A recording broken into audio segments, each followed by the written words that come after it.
അമൃത വിശ്വവിദ്യാപീഠം അമൃതപുരി ക്യാമ്പസിൽ ദക്ഷിണേഷ്യൻ രാജ്യങ്ങളിലെ യുനെസ്കോ ചെയറുകളുടെ റൗണ്ട് ടേബിൾ സമ്മേളനം സംഘടിപ്പിച്ചു. 2 ദിവസങ്ങളിലായാണ് സമ്മേളനം നടന്നത്.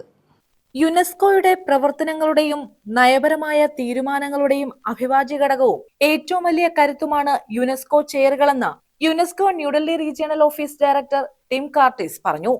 അമൃത വിശ്വവിദ്യാപീഠം അമൃതപുരി ക്യാമ്പസിൽ നടന്ന ദക്ഷിണേഷ്യൻ രാജ്യങ്ങളിലെ യുനെസ്കോ ചെയറുകളുടെ 2 ദിവസത്തെ റൗണ്ട് ടേബിൾ സമ്മേളനത്തിൽ സംസാരിക്കുകയായിരുന്നു അദ്ദേഹം.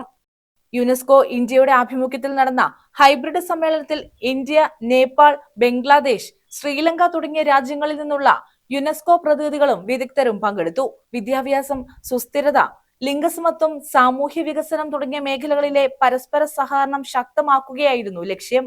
അമൃത സർവകലാശാലയിൽ പ്രവർത്തിക്കുന്ന 3 യുനെസ്കോ ചെയറുകളാണ് സമ്മേളനത്തിന് ആതിഥേയത്വം വഹിച്ചത്.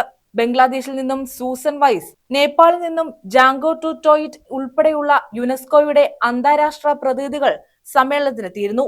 അമൃതപുരിയിലെത്തിയ സംഘം സർവകലാശാല ചാൻസലർ മാതാ അമൃതാനന്ദമയുമായി കൂടിക്കാഴ്ച നടത്തുകയും ചെയ്തു. ഏഷ്യയിൽ ഏറ്റവും കൂടുതൽ യുനെസ്കോ ചെയറുകൾ പ്രവർത്തിക്കുന്ന സർവകലാശാലയാണ് അമൃത. News bureau, Ochira.